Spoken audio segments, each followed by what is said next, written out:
Hello, good evening to everyone. This is called tuning in the nick of time.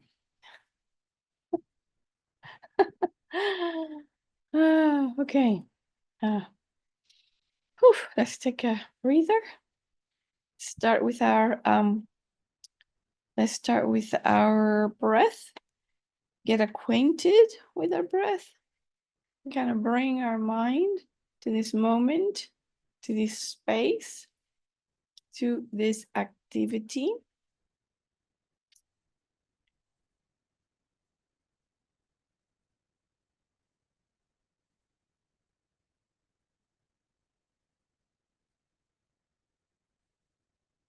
Just place the mind on the breathing in and out,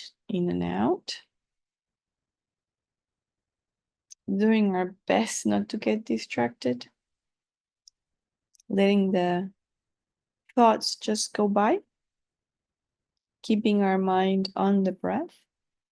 And if we get distracted, we just simply bring it back. Let's do that for a few moments.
So now, with a mind that is more focused, let's cultivate our motivation. Yeah. Because, as you know, it's our motivation that determines what kind of result we will get from the actions that we perform. Whether those actions are spiritual or mundane. And so here today we are continuing with our topic of impermanence and death. And the purpose of talking about impermanence and death is to really just motivate ourselves to take advantage of the fact that we're alive now. We don't know if we're going to be alive in the next moment, but we're alive now. And it behooves us to use the time for our spiritual growth. Why? Because that's what brings us happiness. And because transforming our mind eventually will allow us to have fortunate rebirths.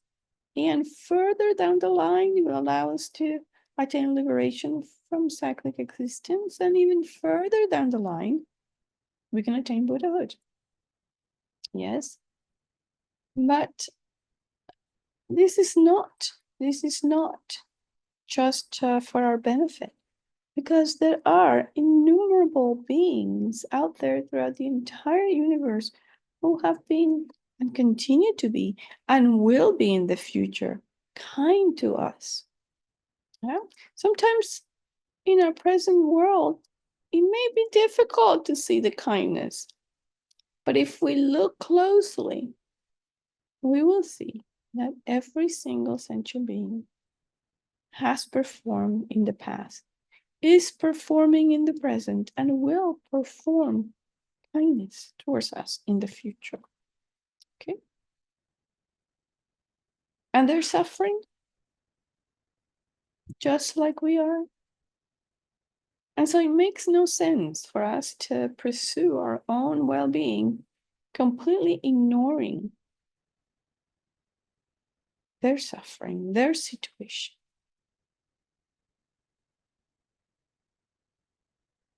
So let's embark on our spiritual practice, of which listening to the Dharma is one component. Yeah? In order to really transform our mind and be of highest benefit to all those beings who've been kind to us since time immemorial. So let that be our motivation for this evening. I'll give you a few moments of silence so that you can really hone in that motivation, make it your own, and really bring it to your heart.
And so with that motivation, now we can turn to the Buddha.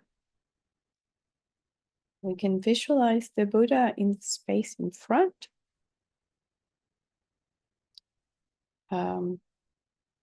Just like at the level of our forehead, yeah. Or maybe 5 feet, 4 feet in front of us, something like that. With this glowing body made of light, golden light, in this classical pose, yeah. And really looking at us with great kindness and compassion, with this beautiful and gentle expression in his face. From his side, not 1 ounce of judgment, not a hint of criticism or rejection.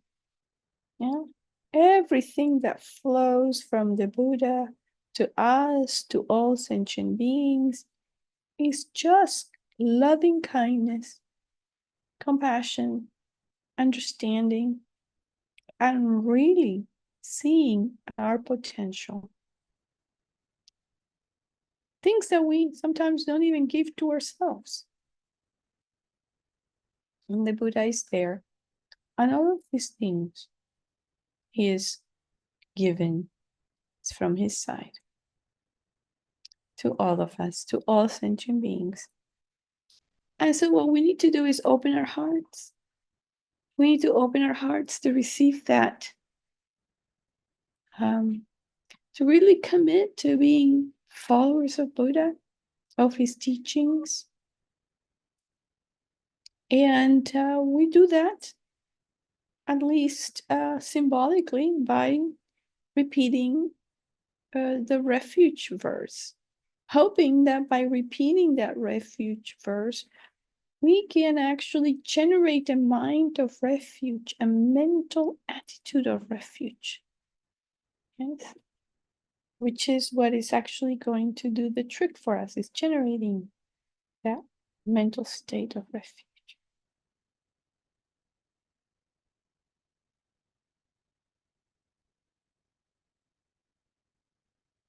I'll give you a brief moment to really hone in that visualization of Buddha in the space in front.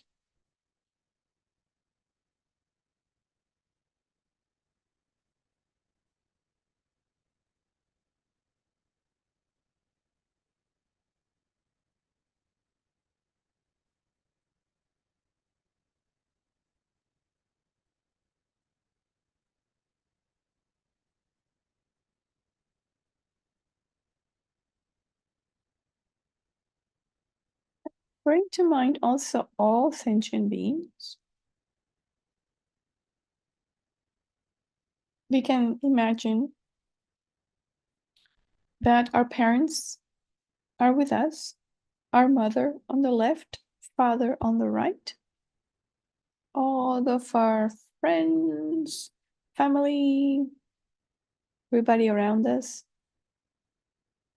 all those that we don't know, all those that we may be indifferent to, but all of them are here in human form, extending to the edge of the universe.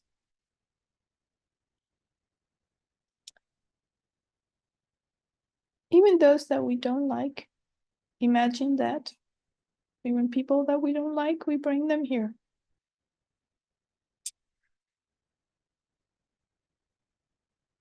We open our hearts to them also.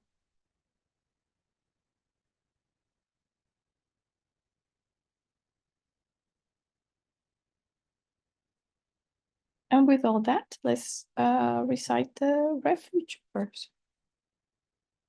I take refuge until I am enlightened in the Buddha, the Dharma, and the Supreme Assembly. By my merits of listening to the Dharma, may I become a Buddha to benefit transmigratory beings. I take refuge until I am enlightened in the Buddha, the Dharma, and the Supreme Assembly. By my merits of listening to the Dharma, May I become a Buddha to benefit transmigratory beings. I take refuge until I'm enlightened in the Buddha, the Dharma, and the Supreme Assembly. By my merits of listening to the Dharma, may I become a Buddha to benefit transmigratory beings.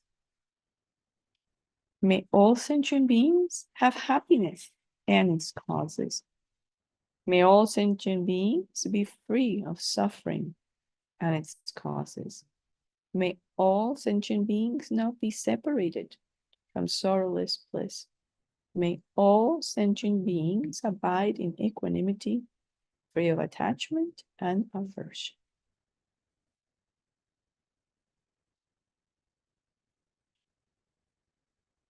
So, I remember when I was younger,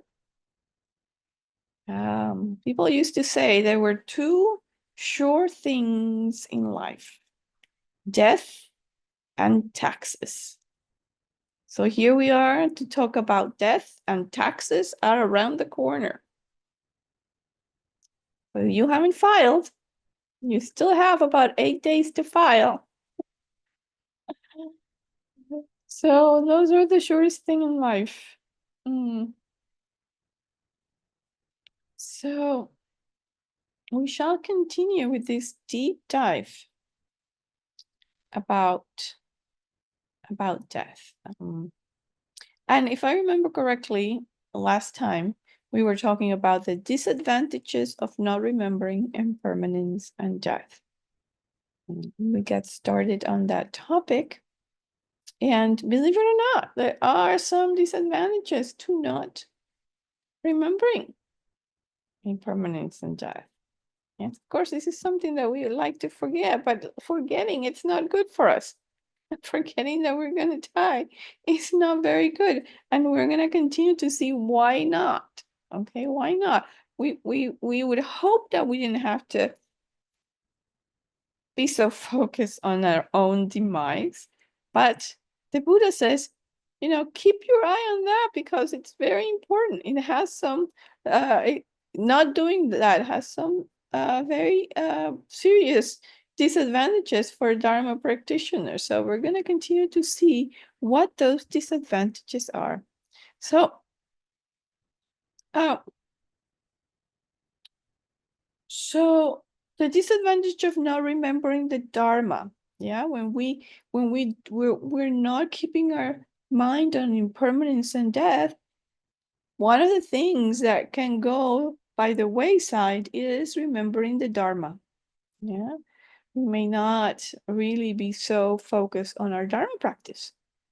And Lama Tsongkhapa mentions that there are 4 mistakes that we can make that prevent us from taking full advantage of our precious human rebirth. Yes. And so these are on your handout, but I wanted to revisit them with you tonight. So the first of those is conceiving the impure to be pure. And here, this is referring to the body. And what's interesting about this is that when we're looking at the truth of suffering, the truth of suffering as taught by the Buddha in his first discourse, he talked about that there were 4 characteristics to the truth of suffering, and this is one of them: conceiving the impure to be pure. So relating to the body as if it was this pure substance, and that everything that emanates from the body is pure and beautiful. Yes. In reality, in reality, it's not like that. Yeah. When we look at the body in that way, we tend to generate even more attachment to the body. Now, we're not trying to generate hate towards our body. We don't want to hate our body. but we do want to have an attitude of a little bit of more detachment than we usually have. And it's really a fine line, because we want to take care of our body. We want to take care of our body. We want to be healthy. We need to be healthy to practice the Dharma. We need to be healthy to take care of all of our practical responsibilities. If we're sick, we cannot do that. Yes. But what is not helpful is this obsession, to obsess about the body and to be really attached to the body and to think of the body as, something that we need to pamper, that we need to just almost like adore, worship the body. And you see that there are some people who go to that extreme. And so in order to lessen that attachment, to bring us more down to earth in terms of our relationship with our own body, it helps to realize, okay, it's not as a pure a thing as I believe it to, as I see it, as I believe it is. Yeah. The other mistake that we make is to think that suffering is happiness. We confuse the two, suffering and happiness. Yes. And so when we're looking really at what we know as happiness, and we look at that closely, and the Buddha says, is really the suffering of change. It's really the suffering of change. So what we call happiness is really a process by which the prior suffering is reducing, is decreasing, and the next suffering has not yet become full blown. And it's that space in between sufferings that we call happiness. But it's not real happiness, because it's so fleeting. It's so fleeting. So, for example, the classic example that we are giving for this suffering is called the suffering of change. It's like, okay, we're hungry. We're really hungry. And so we go somewhere to eat. Yes. And of course, we order the food that we really love. Okay, give me that. And then they bring you the food and you start eating your food. Yes. And the more as you're eating, your hunger, the suffering of hunger is diminishing. Yes. So if there was really happiness in that, right? The more you eat, the happier you get. You completely reduce your suffering. However, if you sit down and then you ask for another order of what you like the most, and they bring it to you and you eat it, okay, you're still feeling good, but now you're starting to feel some tension in your belly. But then you insist, I want another order. They bring you another order. And as you're eating that third order, you start to feel like, oh my goodness, my stomach is going to just blow up. I don't feel good anymore. Now I have a tummy ache. Yes. So what happened to the happiness of eating this thing that you really like and you really enjoy? Was it happiness at all? Yeah. And so that's what the suffering of change is. It's just that space, that sensation where the prior suffering is diminished and the next suffering hasn't quite yet arisen. So it's kind of that in between. And it's so fleeting. So fleeting. Okay. But when we're not remembering impermanence and death, we are trapped. We let ourselves be trapped in this fantasy, this illusion of happiness, and we cling to that. We cling to that as if in reality we had that happiness. And you tell people, no, we're suffering, and nobody believes you. You said, oh, Buddhism is just such a pessimistic religion. All about suffering and death. Yeah. Because we fail to see it. We fail to see our real situation. And then the other mistake, and these are all attached to that first noble truth of suffering. Yes. And then the next one is to see that which is impermanent as permanent. And this is kind of what we've been talking about now for 5 sessions. This is our 5th session, and we have one more to go. And we're talking about how we're confusing all things that are impermanent as permanent. And then when they actually disintegrate, we go into major shock. Oh, happened to my car. What are you telling me? My Tesla is no longer worth what I paid for it. Ah, ah. What happened to my 401k? Oh, it went down. Oh, 2,000 points. Ah, painful.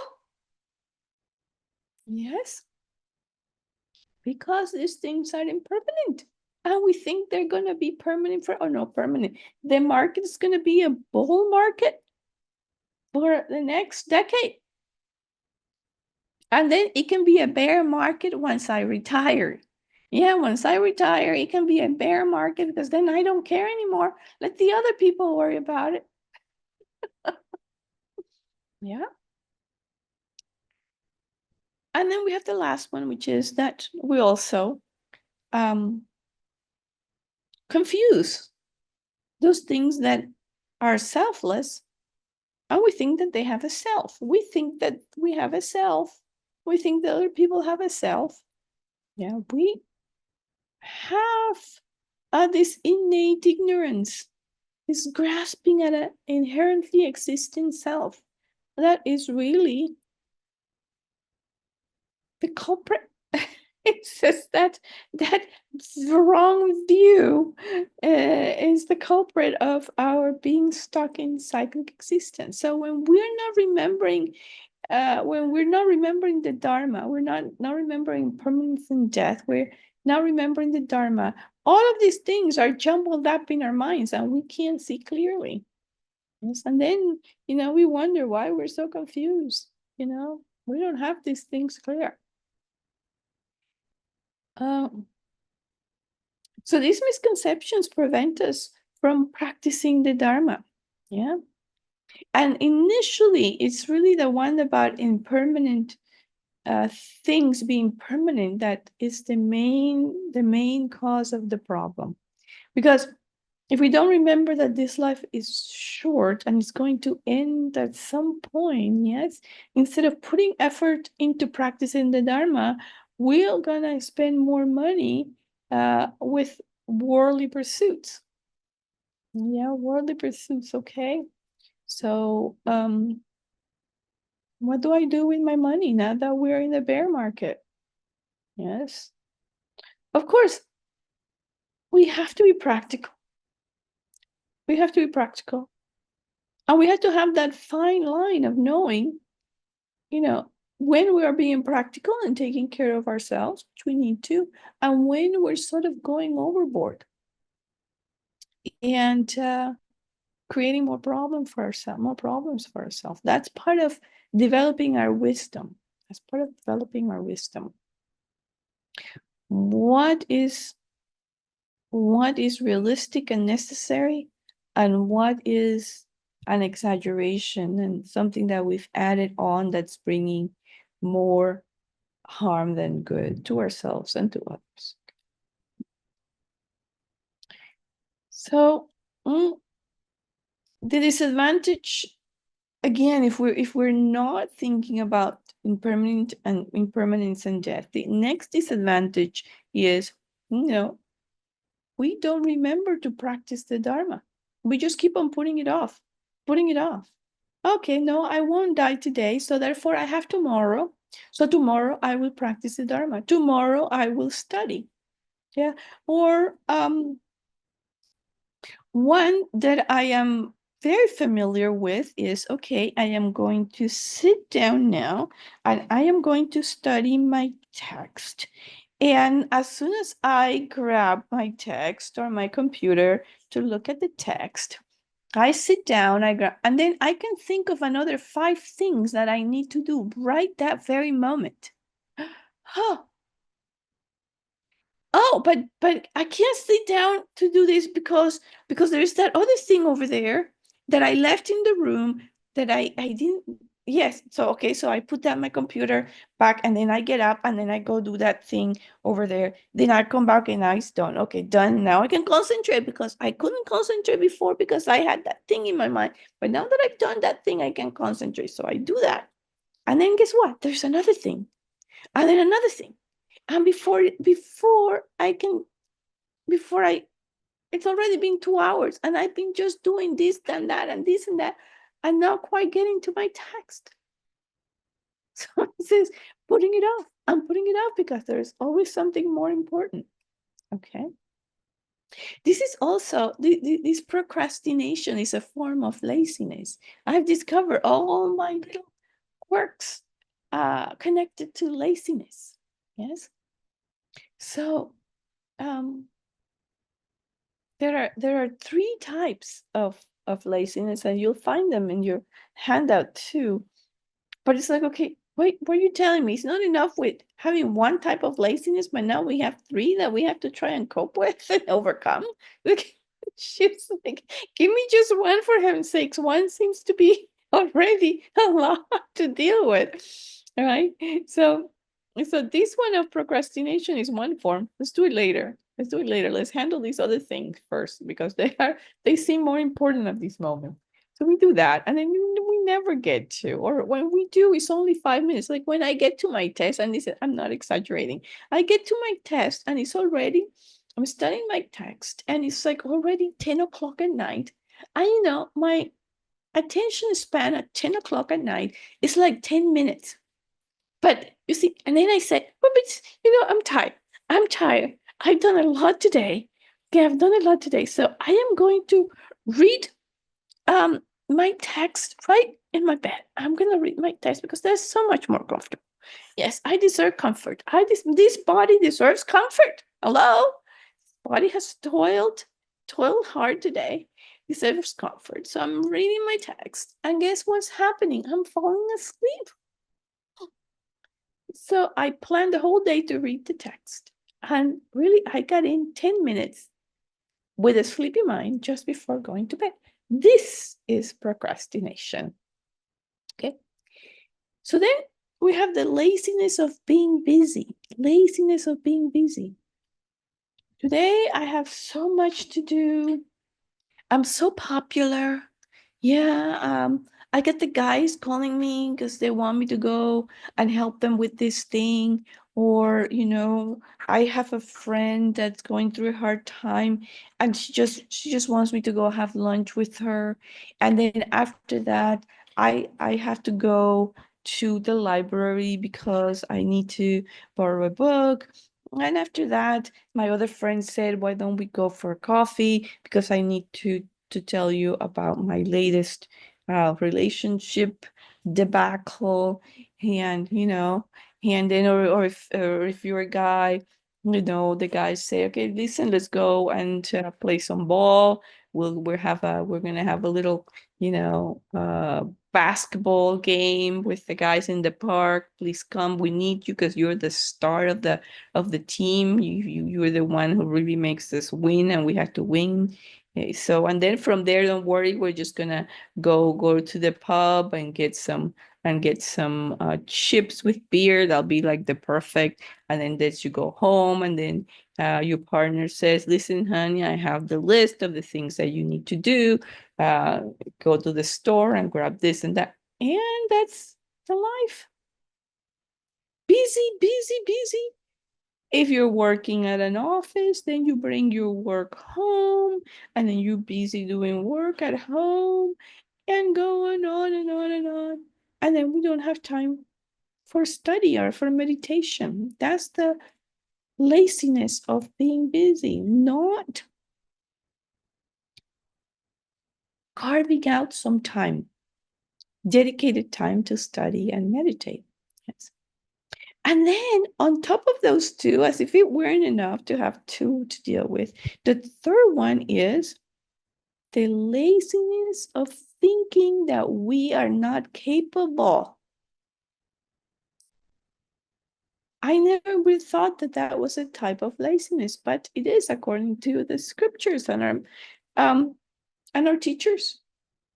The laziness of thinking we're not capable. But if I check that against my experience, I can see sometimes when that definitely was the case.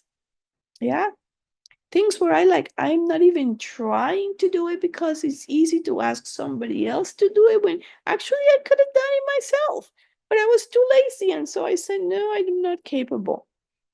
We're not capable of meditation. It's too hard. I'm not gonna read that text for heaven's sakes. It's just too deep, too philosophical. Who can understand that? Yes. And now I have to meditate on death, and geez, that's so morbid. What am I gonna do thinking about my death? I just want to live. I want to live it up. I'm still young. I got things to do, places to go. Yes, so all of this, this is all our laziness sort of taking a hold and not letting us go. Yes.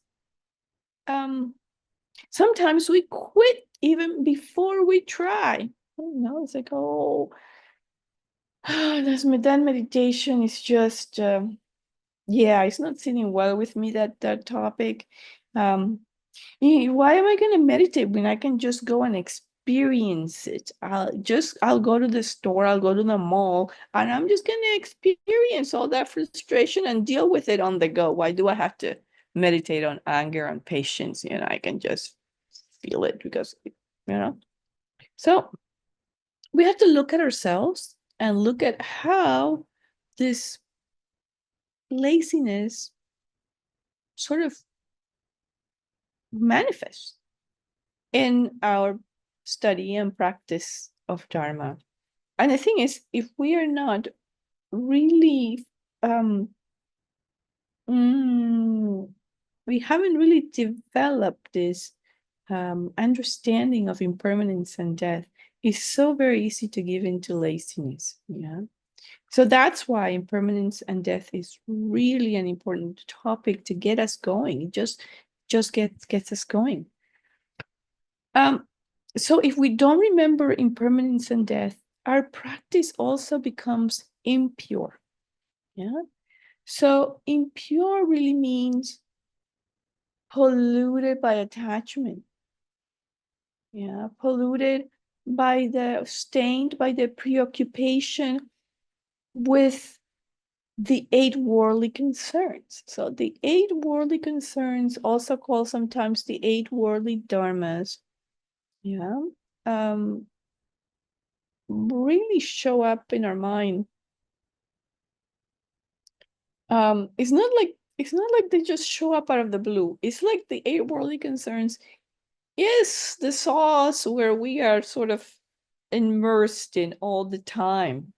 Yeah, we're immersed in the 8 worldly concerns and we don't recognize it.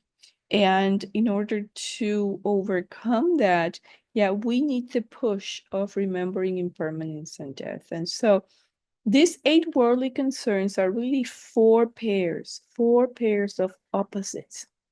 And when I read them to you, I hope you will recognize them because it is really where we live. This is where we move in our life.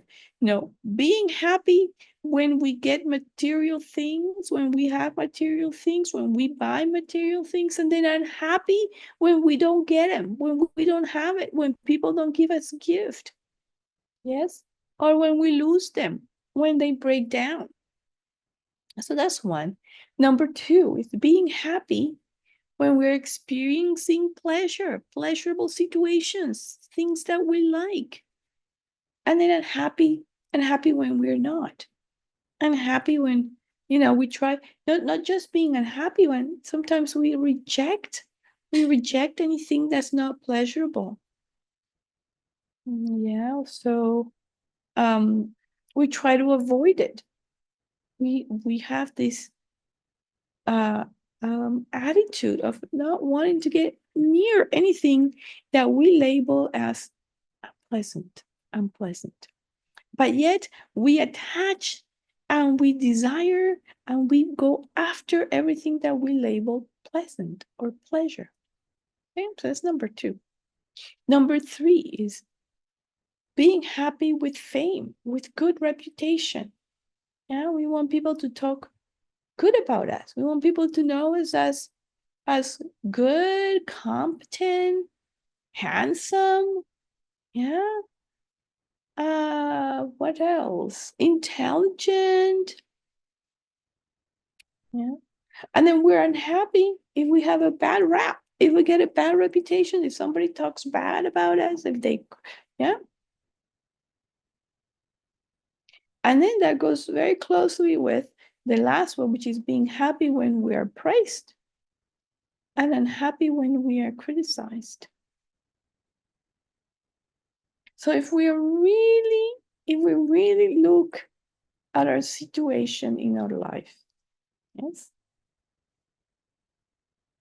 we really see how these 4 have been really predominant in our lives and continue to be. And so what our teachers are telling us is that as long as we are moving within these 8 worldly concerns, our practice is being polluted by them. Yeah, our practice is becoming pure if this is where we are focused on, because this is very much about the happiness of this life and this life alone.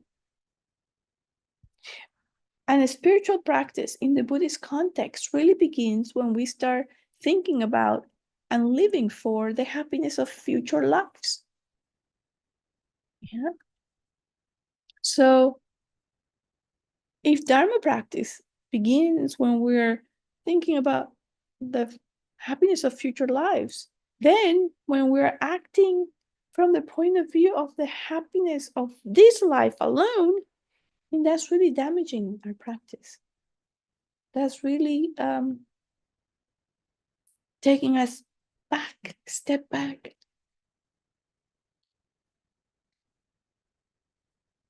So the other thing about these 8 worldly concerns is that they keep our mind going up and down, like in a roller coaster. Oh, one moment we're happy, someone says something lovely about us, and then the next moment, oh, somebody criticized. Okay, wow.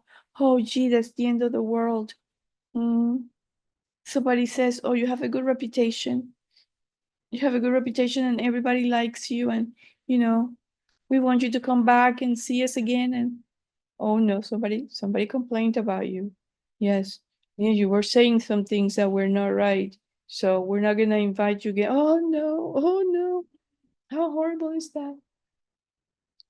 Yeah, so we have this up and down based on these 4 pairs of the 8 worldly concerns. These 4 pairs of opposite, they keep us in this roller coaster and our mind completely confused and unhappy and not stable. And it's very hard to practice when we have a mind that is in turmoil, that is not stable, that is going up and down in this kind of like a roller coaster, because we are being so externally driven by these 8 worldly concerns. And so then the question arises, okay, so right, I can see that I have these 8 worldly concerns in my mind. I can see how they, despite my best effort, how they're still there running the show in my life. So how do we practice purely? How can we make that turn around? Of course, thinking about impermanence and death is the antidote that we're looking for. But, or I should say, and there is another set of tools that we can use. The Kadampas, the old Kadampas, the Kadampas of old, who as a group were the forerunners of today's Gelug tradition, so beautifully embodied by His Holiness the Dalai Lama and Lama Tsongkhapa. Okay, they had what they call the 10 jewels of the Kadampas. And these really, when we meditate on them and we reflect on them and we bring them into our practice, they really help us sort of put our feet on the ground and really detach a bit from those 8 worldly concerns. Okay. And so in your handout, they're listed in one way. I'm going to read it how they're listed in your handout, but then I'm going to talk about them how my teacher taught me. My teacher, Venerable Thubten Chodron, I had she gave a teaching on this, as I'm going to bring that a little bit into the talk. So the 10 are listed in your handout as ignoring this life and devoting oneself wholeheartedly to the Dharma, being prepared to become a pauper, being prepared to die a pauper or a beggar, being prepared to die alone with no one to take care of one's body, being determined to practice Dharma regardless of reputation, being determined to keep all your vows purely, being determined to avoid discouragement, being prepared to be an outcast, accepting the lowest status, and then attaining exalted Buddhahood as a result of successful practice. So if we really look at these 10, we can see how they begin to undermine those 8 worldly concerns, because they're talking about the complete opposite attitude of what those 8 worldly concerns are talking about. Okay.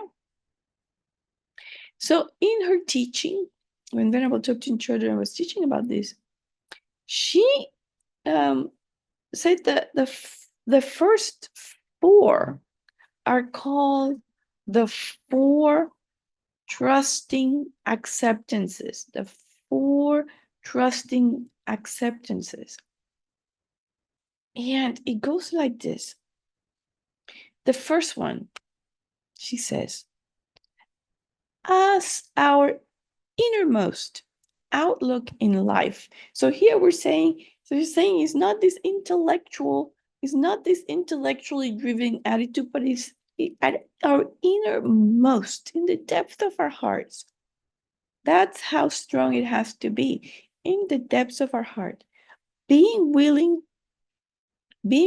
to accept the Dharma with complete and total trust. Complete trust, like completely entrusting our spiritual practice, our entire life to the Dharma. So we have to look at ourselves and say, okay, how far or how close am I to that?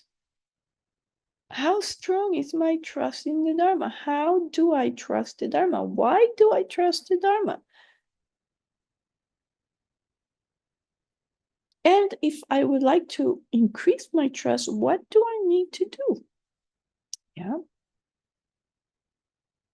And the second one is, as our innermost attitude towards following the Dharma, being willing to accept with total trust, even becoming destitute, even becoming a beggar, even becoming a homeless person. And then as our innermost attitude towards becoming homeless, a beggar, a pauper, destitute, being willing to accept with total trust, even having to die. And then as our innermost attitude towards death, being willing to accept with total trust, even having to die friendless and alone in an empty place, in a cave somewhere, in a desert somewhere. And so you can see how if we develop these really attitudes in our heart as our innermost outlook, how then those 8 worldly concerns don't have a proper soil to sprung out of. They don't have any foundation on which to thrive. They don't have, because we won't be looking at people to give us stuff. We won't be so attached to our stuff because hey, we're okay with having nothing. We're okay with being destitute. So we're not going to be sort of in that trap of holding on so tightly to our possessions, to money, you know? We're not going to be holding on so tightly as to what other people think about us. All these pleasurable activities, if we're willing to live in a cave and die alone in a cave, then maybe, a fame and reputation are not all that important to us. So what we're getting at here is the importance of practicing the Dharma. And the first step is giving up attachment, because it's not really our possessions that are the problem. Yeah, it's not really the Tesla, the mansion, the bank account, the 401k. Yeah, that's not the problem. The problem is our attachment to those things. It's not the reputation, it's not the pleasures, it's not spending 5 days on the beach somewhere. Bora Bora, what else is good? There are so many other, the south of France, the Amalfi Coast. It's not about doing those things, but it's the attachment to doing those things. That's where the problem lies. Is the attachment to the happiness of this life, which is not real happiness. And that's the trick, is to really discern clearly that what we think is happening, but what we think is happiness in this life is really not happiness. We have to be very clear about that. And what makes it really not happiness is that attachment, is the attachment. And so if we don't have the attachment, then we can develop an attitude of, if it comes, fine. If all these things that I'm wanting and desiring, if they happen, fine. And if they don't happen, I'm fine too. And if they're here, I will enjoy them.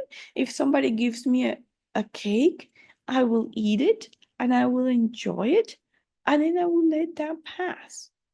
I won't be so grasping at more cake, wanting more cake. Yeah. We don't have to give up the object, but we do have to give up the attachment to the object. And that's also something to have to be very clear about. Yeah. So then the next 3 from these 10 jewels are the 3 Vajra convictions, or the 3 diamond convictions, which are also called the 3 abandonments. Yeah, the 3 abandonments. And the way that Venerable Chödrön explained it is called sending the uncatchable diamond ahead of you. So what does that mean? It says, be uncatchable. Don't let attachment catch us and drag us back to the life we used to have that involves a lot of attachment and aversion and distraction. So swinging that pendulum, don't let us go back to being that pendulum, being swung from attachment to aversion and then aversion back to attachment and so forth. I mean, this pendulum movement from one of those the extreme of attachment to the extreme of aversion. Yeah.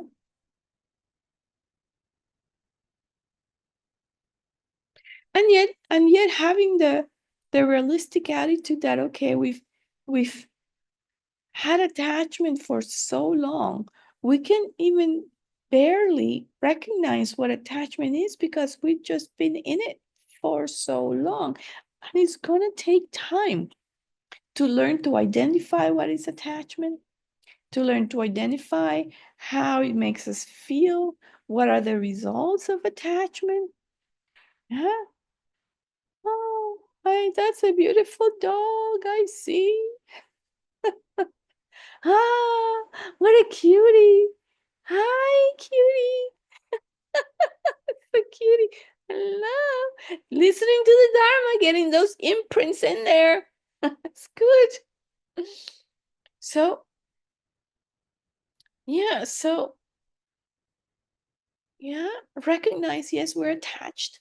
And then identify, okay, what are the things that I'm most attached to? And try to figure out how to work to decrease that attachment. One of the best ways to start decreasing our attachment is to offer to the Buddhas those things that we're attached to. Oh, I'm attached to ice cream. Let's offer the ice cream to the Buddha. I'm attached to beautiful flowers. Let's offer all these beautiful flowers to the Buddha. And the more that we offer the things that we're attached to, the more that we're going to start to reduce or get some chipping away at that attachment. Yeah. People, we offer the people that we're attached to, offer the people that you're attached to the Buddha. Yes. Offer all the things that you like in your life that you don't want to let go of. Offer them to the Buddha. This is a good way to start reducing the attachment. And then the next one is laying the unabashable diamond behind us. Yeah. And so that's stop thinking about what other people are saying. Yeah. Abandon this people pleasing. Yeah. People pleasing is really a recipe for suffering.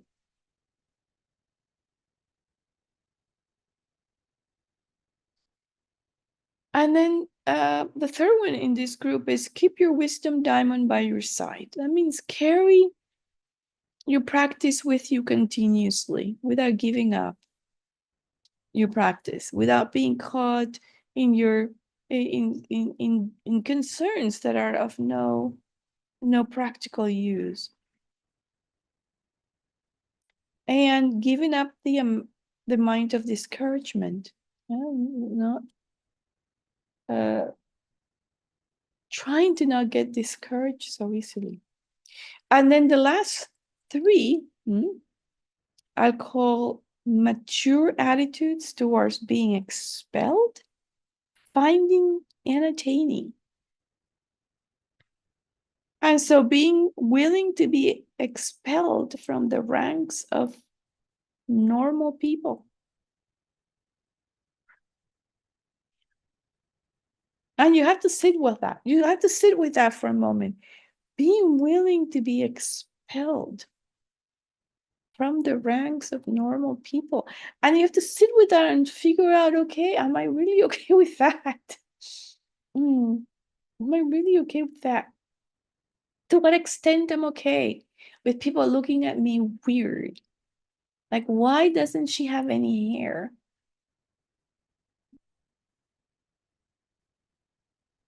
Or people, sometimes in the airplanes, I've been called sir. Sir.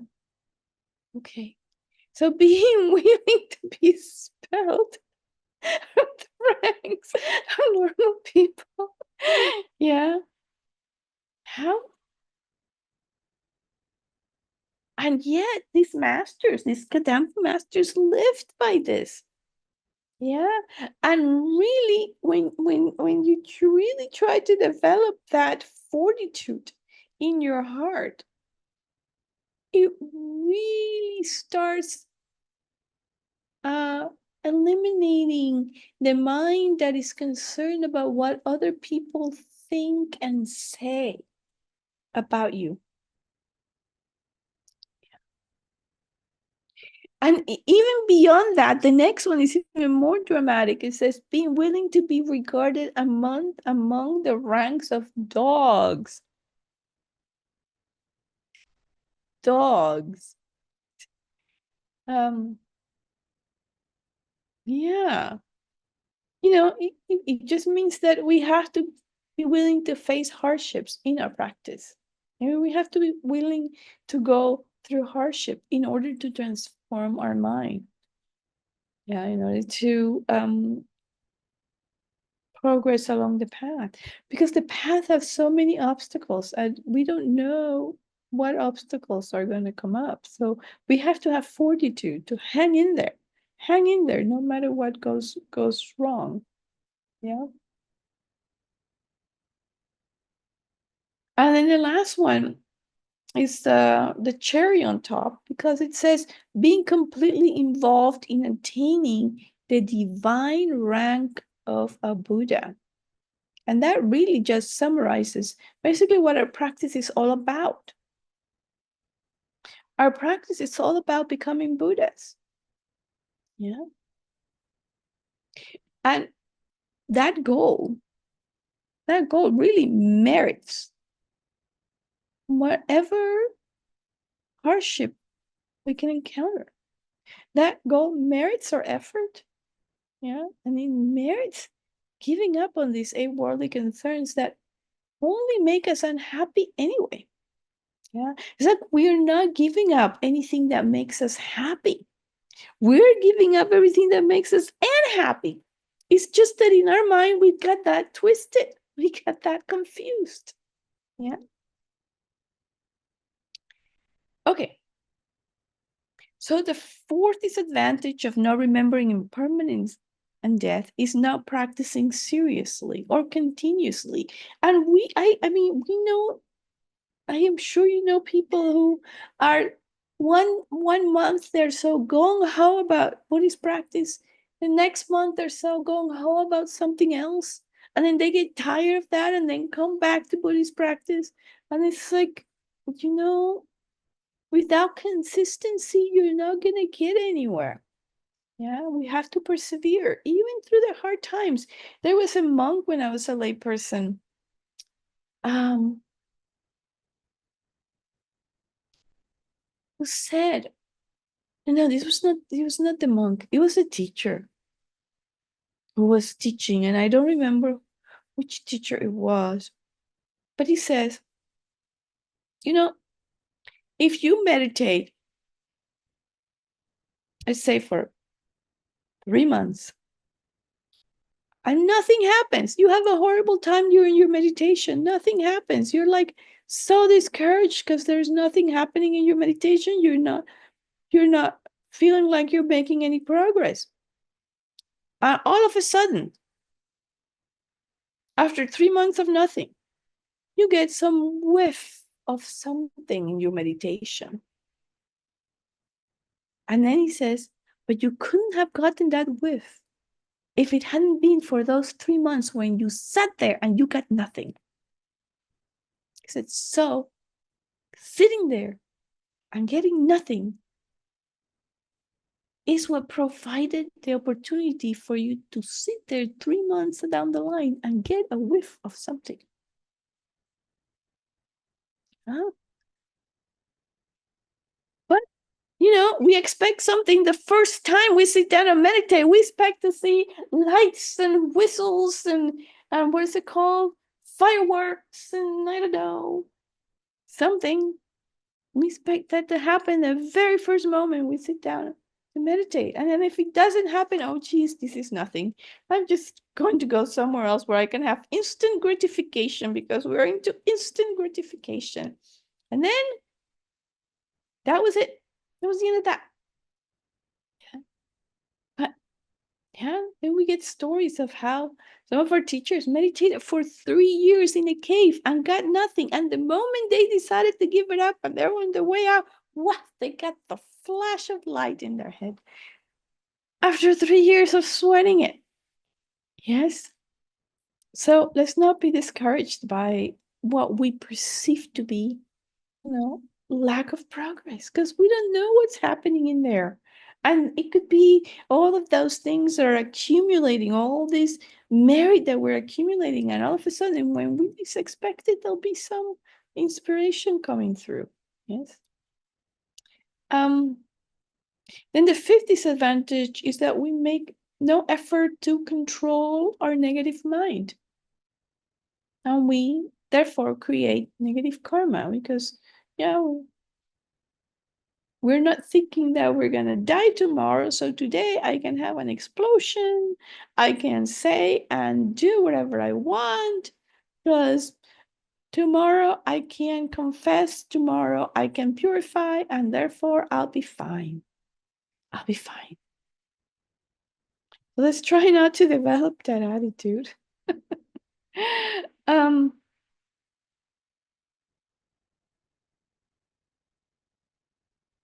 and then there's something really a very good advice that is in your handout about when we start perceiving that these afflictions are coming up, anger, attachment, jealousy, etc., greed, then we should remember that, these are negative minds. If I follow these negative minds, what happens? I'm going to be leaving negative imprints in my consciousness, which will cause me to repeat this negative behavior, and which then results in rebirth in an unfortunate realm, where I'm going to experience suffering. So if we catch ourselves as these minds are manifesting, as they are arising, yes, then we can put the brakes on it. If we're really conscientious, can put the brakes on them, remembering what's the result of this. Oh yes, all of that suffering. Oh yes, possible rebirth in an unfortunate realm. Okay, then I need to stop with the brakes and do something different. And then the sixth disadvantage is that we die with worry and regret, and that's not fun, to die with worry and regret. Because it's that worry and regret in our mind that will act as a catalyst for a negative karma to manifest right at the moment, which then will take us to a lower rebirth. Okay. So now, in the last 10 minutes, before we do our meditation, we're going to talk about the 9-point death meditation, which we're going to be doing tonight. The 9-point death meditation. And this should be a bit easier because we've already talked a lot about these points. I'm just going to hone in a few comments so that you have a little bit more substance to meditate on. In the next, when we're meditating in a little bit, okay? So the first point, so there are 3 major points in the 9-point death meditation, and each one of those 3 major points has 3 subpoints. Okay, so let's talk about them very briefly, but again, this is just to give you a little bit of substance that you can use in the meditation we're going to do. So the first point is that death is definite, or death is inevitable. The first subpoint there is that nothing can prevent our dying. Eventually, we're going to die. No matter who we are, whether we're kings or queens or wannabe dictators, or Joe Blow at the corner, everyone must die. You and everyone you know and love, or everyone that you hate, or everyone that you ignore, everyone has to die.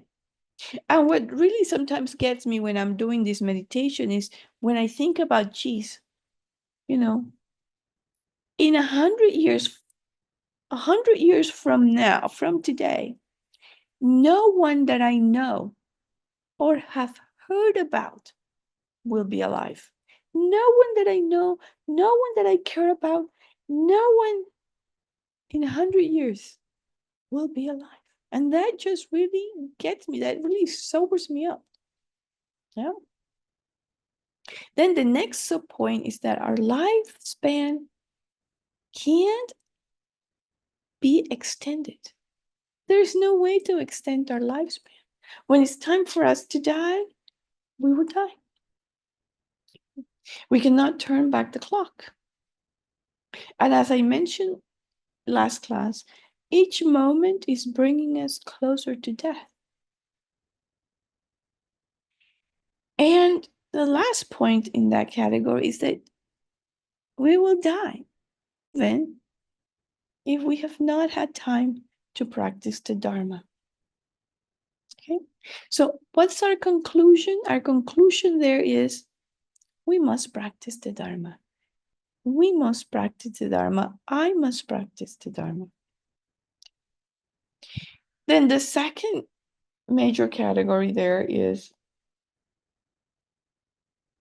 the time of death is uncertain. We don't know when we will die. We don't know. So when we look at our world, for example, yeah, there's no certainty of lifespan. And we know and we see that people die of all ages. In the womb, as a baby, as a toddler, yeah, as a teen, as a young adult, etc. People die at different times of their lives. And the people who die, they did not have the expectation that they were going to die on that day, at that moment. They were just going about their business, unless they were ill, right? Unless they were terminally ill and wearing some kind of a hospice. But even in hospice, you still don't know the exact day or time you're going to die. Yeah. And then under that also, we look at, there are more opportunities for dying than for living. If we look at how much effort it takes to be alive, I mean, really, we have to earn money so that we can buy food, we can have shelter, we can have clothing, we can get medicine. We have to work hard for us to be alive and for our family to be alive. It's not easy. Yeah. But dying is easier. If we stop drinking water for 3 days, we die. Or if we stop eating for 5 days, definitely face death there. But for living, we have to work. That's why we call it work for a living. We work for a living. And dying is just very easy. Dying is cheap.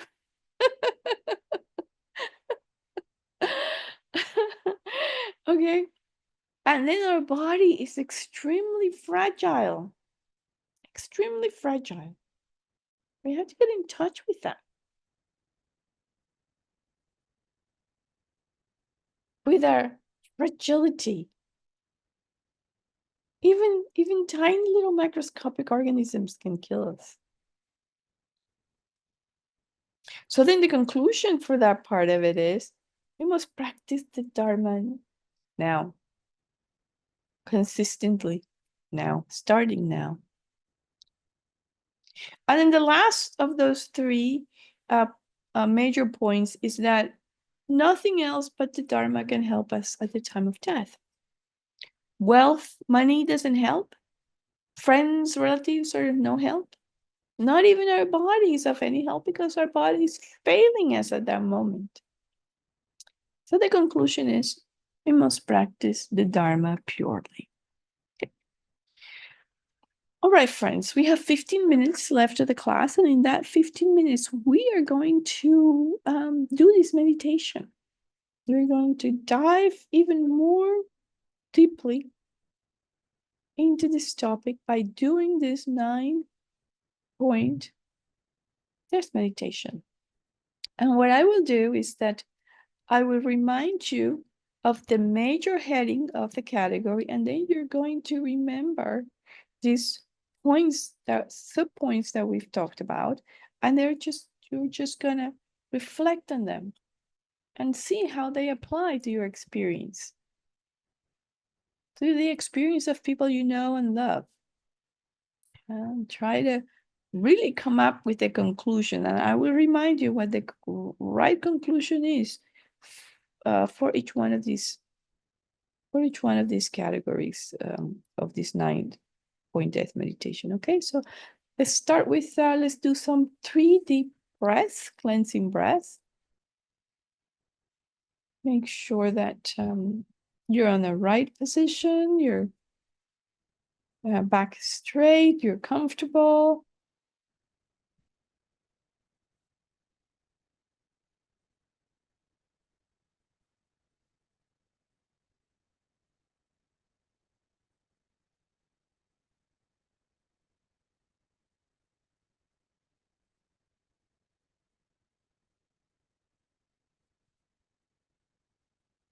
And the first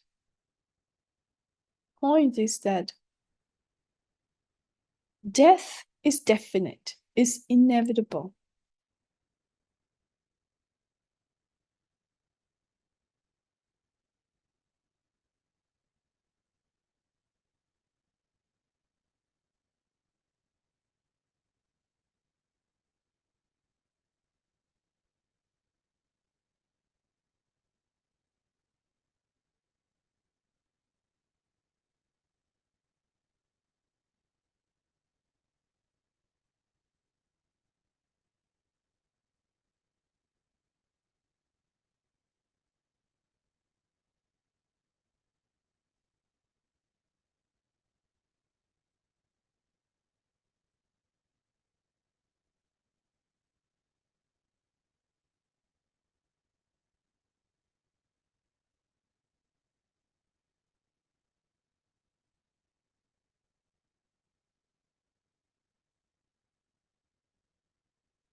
Nothing can prevent our eventually dying.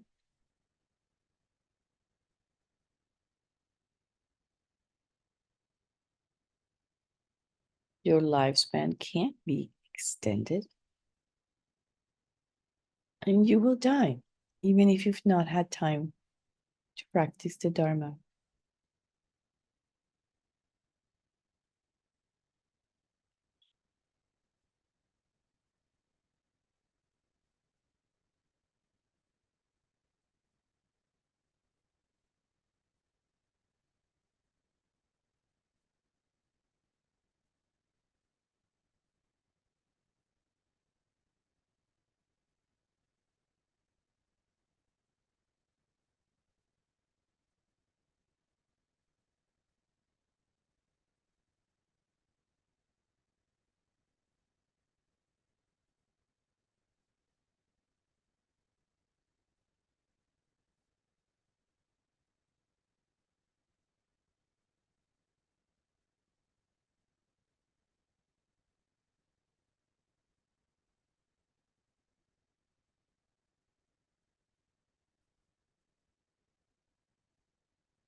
And the conclusion for this one is I must practice the Dharma.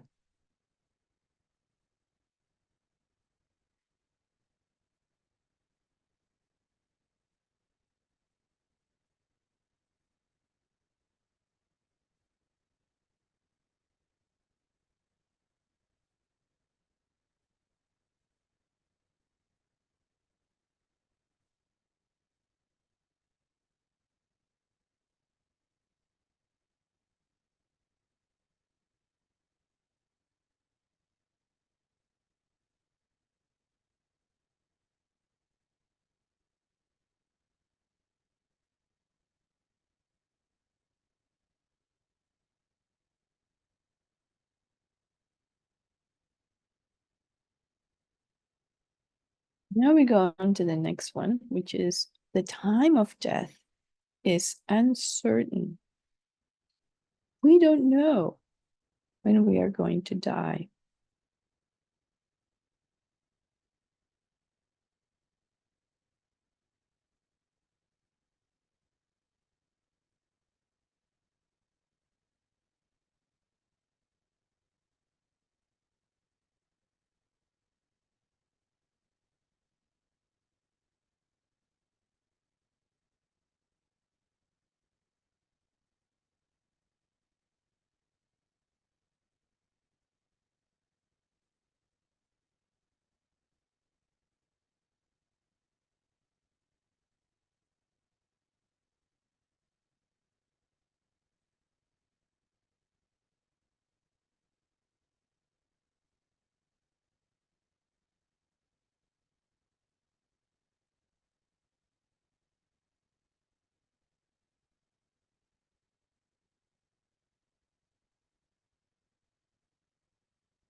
And here we can think about how people die at all kinds of ages,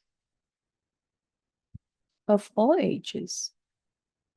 And there are more opportunities for dying than for living.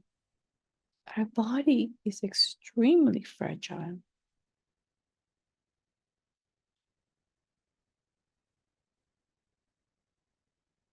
We are so vulnerable.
And the conclusion for this one is you must practice the Dharma beginning now.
And the last topic is nothing else but the Dharma can help us at the time of death. Money cannot help. Friends and relatives cannot help. Even the body is failing us at that time. So reflect on that for the next few moments.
And the conclusion here is you must practice the Dharma purely.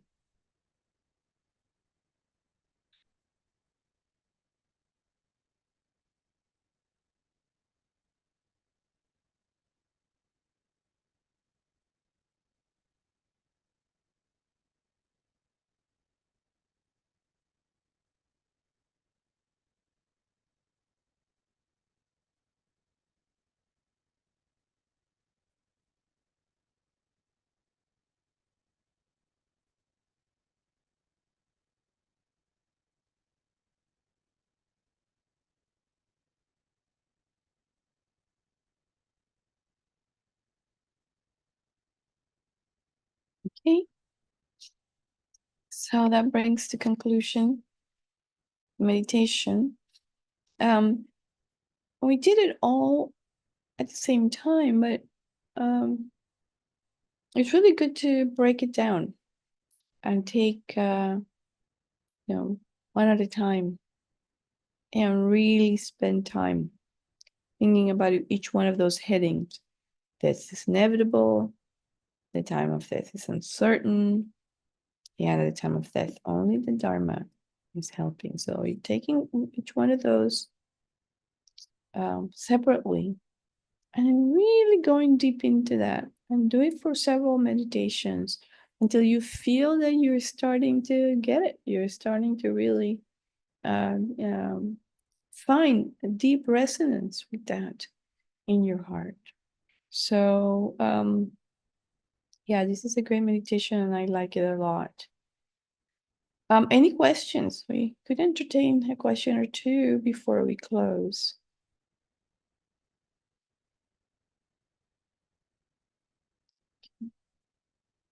Okay, good. So we're all getting comfortable with death. That's awesome. Awesome. And as you know, there is no guarantee we're going to be alive for next class, but we're going to all the same say that we have one last class next Monday. And yeah, I look forward to that. Let's then dedicate, let's rejoice that we were able to have this virtuous activity tonight. I were able to give time to our deepest aspiration of becoming enlightened for the benefit of others. And so with that in mind, let's dedicate this merit. May whatever virtue I have collected benefit the teachings and all transmigratory beings, and in particular may it cause the essence of perfect pure Losandrapa's teachings to shine forever. May the precious supreme bodhicitta not yet born arise and grow. May that arisen not decline, but increase more and more. And for the long life of His Holiness, in the land encircled by snow mountains, you are the source of all happiness and good. All-powerful Shenrezi, Tenzin Gyatso, please remain until samsara ends. And I have to say, I don't know if you've heard, but it's been announced that Lama Zopa Rinpoche has reincarnated in Nepal. So definitely something to rejoice at his return, and to really, really hope we get a chance to meet him again in his new incarnation. No? Peerless teacher, an assembly of the children of the victorious ones, Shravakas and Pratyeka Buddhas, victorious Losang, father and sons, along with the lineage masters, all the objects of refuge of infinite lands, please bestow the virtue and goodness of accomplishing this prayer here and now. Holding and spreading the Muni's precious and complete teachings through explanation and practice, you are the armor of patience that is never discouraged. Incomparable Venerable Guru, to you I make request. While striving single-pointedly for the sake of the victorious one's teachings, the sole gateway through which all benefit and happiness emerge, and for mother living beings, you suddenly departed to peace. What a great loss. Nevertheless, through the undeceiving truth of the blessings of the ocean of the three jewels and the great waves of bodhicitta, of the children of the victorious ones, may this smile of reincarnation swiftly beam in glory for fortunate disciples. So, okay, have a wonderful week. And if we're alive, we'll see each other, hopefully, on Monday. All right? And do your death meditation, for heaven's sakes. Yes, don't leave us. for the sake of a good reincarnation, do your death meditation. All right. Good night.